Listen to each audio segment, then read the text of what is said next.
सभी को नमस्कार एवं प्रणाम। मेरा नाम क्षितिज गुरवेले है और संघ लोक सेवा आयोग यानी कि यूपीएससी की सिविल सर्विस परीक्षा में मैंने 441 रैंक प्राप्त की है।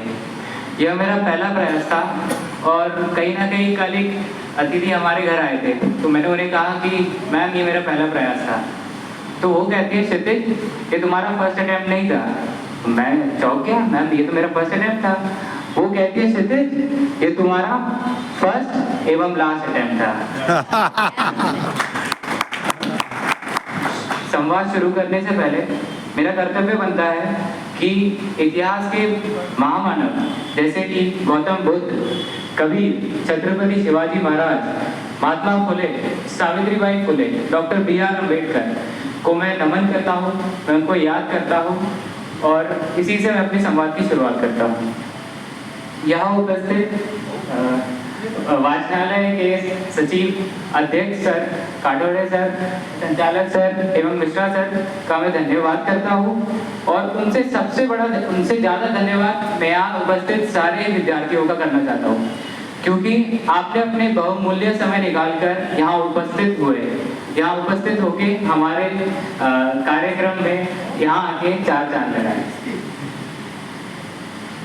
क्योंकि ये इवेंट यूपीएससी का है और हम एक लाइब्रेरी में उपस्थित हैं यानी कि ये इवेंट कहीं ना कहीं शिक्षा से रिलेटेड है, तो मैं अपनी संवाद की शुरुआत शिक्षा के महत्व से करना चाहता हूँ। शिक्षा सिर्फ अकादमिक शिक्षा तक सीमित नहीं है। शिक्षा अकादमिक शिक्षा तो आती है बल्कि आर्थिक शिक्षा, सामाजिक शिक्षा एवं शारीरिक शिक्षा भी आती है। शिक्षा का यूँ महत्व है कि अगर एक परिवार में कोई ज़्यादा अच्छा शिक्षित हो जाता है तो वो उसका नाम तो रोशन करता ही है बट उसके परिवार का, उसके समाज का और इस देश का नाम भी रोशन करता है। जैसा कि आप सभी ने सुना ही होगा, शिक्षा उस शेरनी के दूध के बराबर है। शिक्षा उस शेरनी के दूध के बराबर है, जो व्यक्ति इसे पीता है वो जिंदगी भर सिर दहाड़ेगा। और अब मैं अपने थोड़े इंट्रोडक्शन पे आता हूँ। जैसा कि आपको पता है यूपीएससी परीक्षा में मैंने 441 रैंक प्राप्त की है। कहीं ना कहीं शुरुआत 10वीं और 12वीं से ही हो गई थी। मेरे पिता बीएसएनएल में कार्य करता है, वो गवर्नमेंट ऑफिसर है, तो कहीं ना कहीं एक गवर्नमेंट ऑफिस का इन्फ्लुएंस घर पे हमेशा ही रहा है और यूपीएससी के बारे में मुझे बताते रहते थे कि इसके थ्रू आईएएस आईपीएस जैसे पद आते हैं। कॉलेज में गया, आईआईटी रुड़की से मैंने अपनी प्रोडक्शन इंडस्ट्रियल में बैचलर्स कंप्लीट किया। फर्स्ट ईयर से लेकर थर्ड ईयर तक तो यूपीएससी के बारे में उतना सोचा नहीं, अपनी इंटर्नशिप की, अपने एकेडमिक एजुकेशन पे ज़्यादा ध्यान दिया।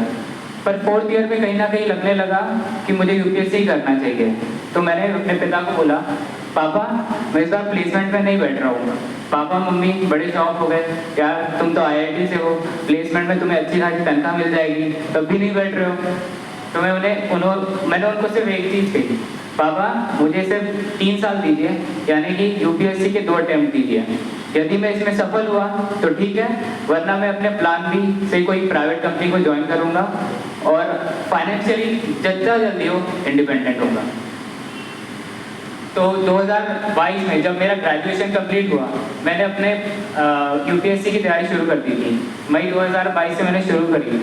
तो मैं बताना चाहूँगा मैंने कोई कोचिंग नहीं ली, क्योंकि मैंने सबसे पहले तो शुरुआत के 1 महीने में टॉपर के वीडियोस एवं टॉपर के जो ब्लॉग्स आते हैं उन्हीं को पढ़ा था और उनसे मैं इस कंक्लूजन पे आया कि ये जो एग्ज़ाम है इसमें कहा जाता है कि कोचिंग जाइए, बट मैंने इतने 150 से 100 उदाहरण देखे होंगे जिसमें टॉपर्स ने बिना किसी कोचिंग के, बिना दिल्ली जाए इस यूपीएससी एग्ज़ाम में अव्वल आए हैं। तो जिन लोगों को यदि ये लग रहा है यूपीएससी यानी कोचिंग ज्वाइन करना है, ये बहुत बड़ा मिथ है। आप घर पे बैठ के भी यूपीएससी में अव्वल आ सकते हैं। यहाँ पर मैं उपस्थित हूँ तो आप मुझसे अपेक्षा कर रहे होंगे कि मैं कोई बुक लिस्ट बताऊँ या कोई स्ट्रेटेजी बताऊँ, बट कहीं ना कहीं मेरे पास कोई चमत्कारी तरीका नहीं है यूपीएससी को पार करने का। मैंने भी वही किया है जो मेरे से पहले आने वाले टॉपर्स ने किया है और शायद मेरे जाने के बाद भी जो टॉपर्स आएंगे वो भी आपको वही जो मेथड है वही बताएंगे। बट मेरा फोकस यहाँ पर अभी स्ट्रेटेजी पे नहीं बल्कि एक साइकोलॉजी समझाने पे होगा कि यूपीएससी के जो एस्पिरेंट्स हैं उन्हें अपनी क्या मेंटेलिटी रखनी चाहिए। कोई भी जब आप दृढ़ निश्चय करते हैं, कोई लक्ष्य की आपको भूख होती है, तो सबसे पहला स्टेप होता है कि आपको उस लक्ष्य का सपना देखना है, कल्पना करनी है कि जब आप वो लक्ष्य की प्राप्ति करेंगे तो आपके माता पिता कितने खुश होंगे।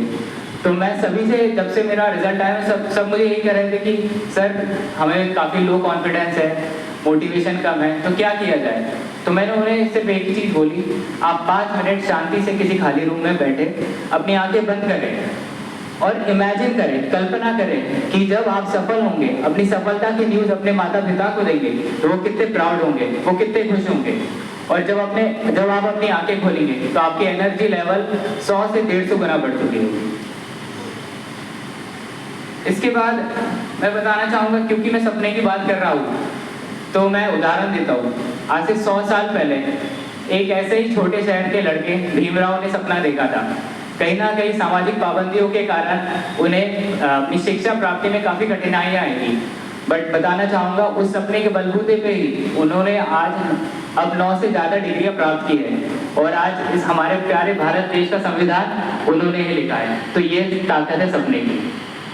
अगला आऊँगा मैं सेल्फ स्टडी पे, क्योंकि मैंने खुद में सेल्फ स्टडी की है तो मैं ये इसी बात का प्रोत्साहन ज़्यादा करता हूँ कि आप सेल्फ स्टडी पे ज़्यादा फोकस करें।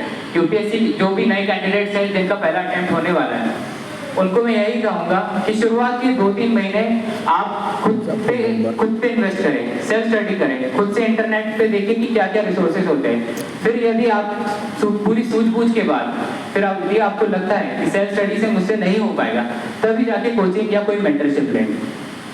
और सेल्फ स्टडी के भी 2 पहलू हैं। सबसे पहला है कि खुद से पढ़ाई करना, वो तो काफ़ी कॉमन है, पर जो दूसरा पहलू है वो काफ़ी महत्व है।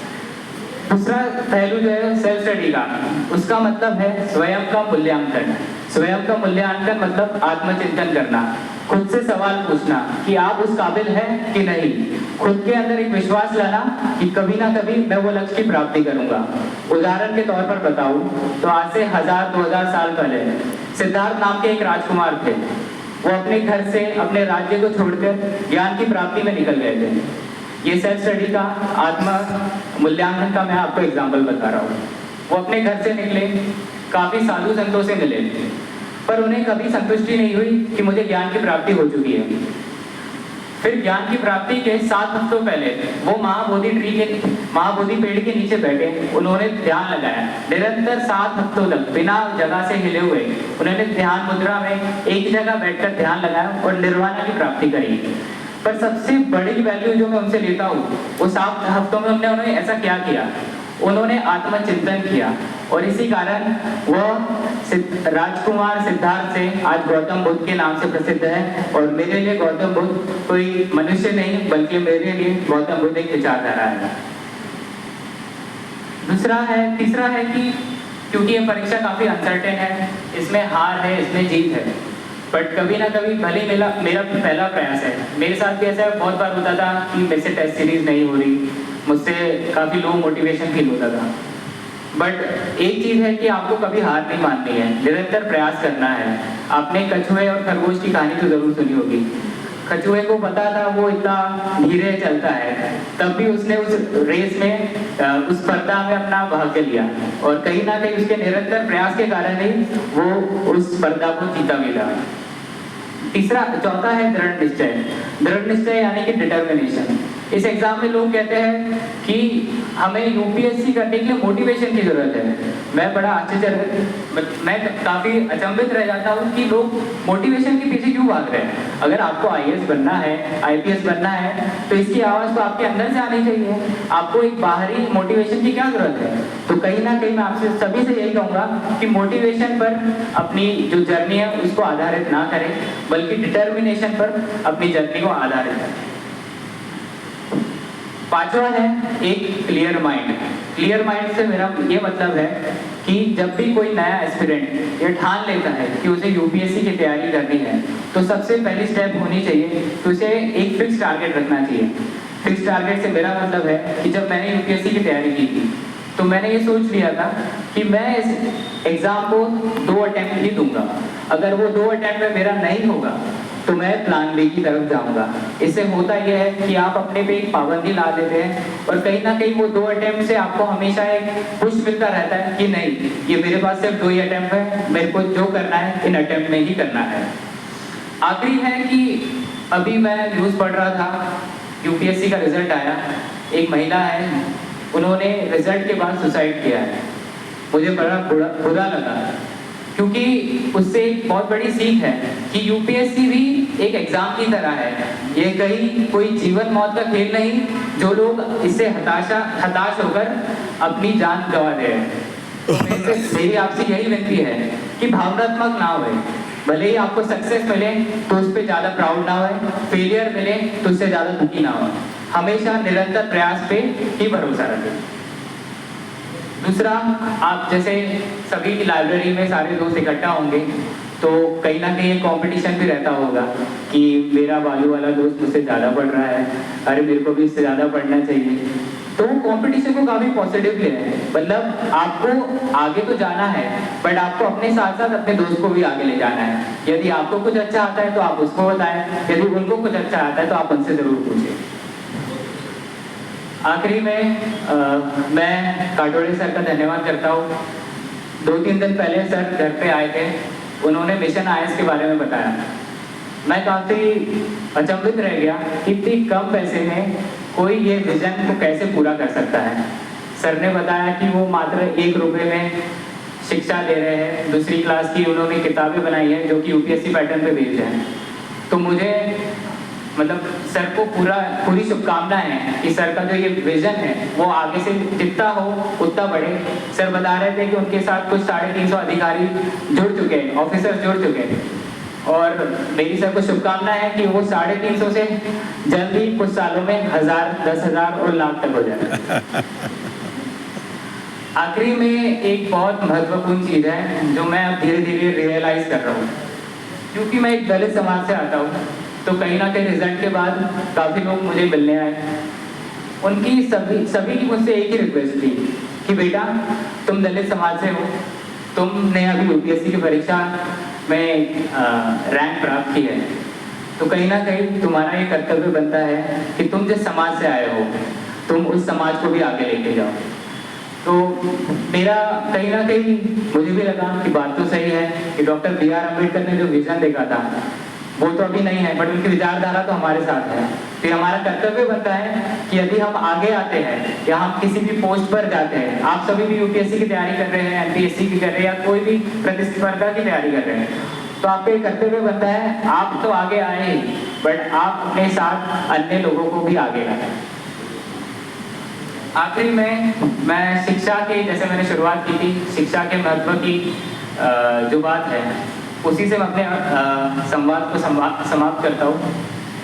मैंने डॉक्टर अम्बेडकर को बहुत थोड़ा सा ही पढ़ा है, ज़्यादा समय मिल नहीं पाया था क्योंकि कॉलेज था, स्कूल था, फिर अभी यूपीएससी था, बट जितना मैंने उन्हें पढ़ा है, जितना मैंने उन्हें समझा है, उससे मुझे सिर्फ एक ही चीज़ क्लियर हुई कि डॉक्टर अम्बेडकर ने सामाजिक बदलाव के लिए कभी यह नहीं कहा कि आप सड़कों पर उतरे, कि आप प्रदर्शन करें।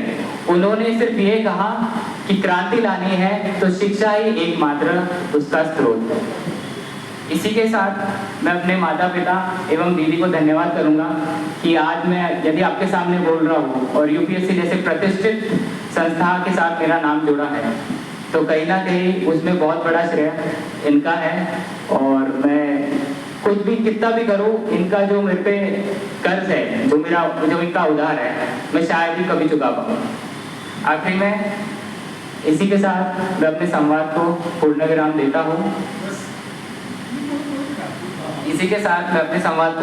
देता हूँ। आशा करता हूँ कि आप अभी टेबल के उस साइड बैठे हैं, बट कुछ ही सालों में और जितना जल्दी हो सके आप टेबल के इस साइड पे आए। जय हिंद, जय भारत।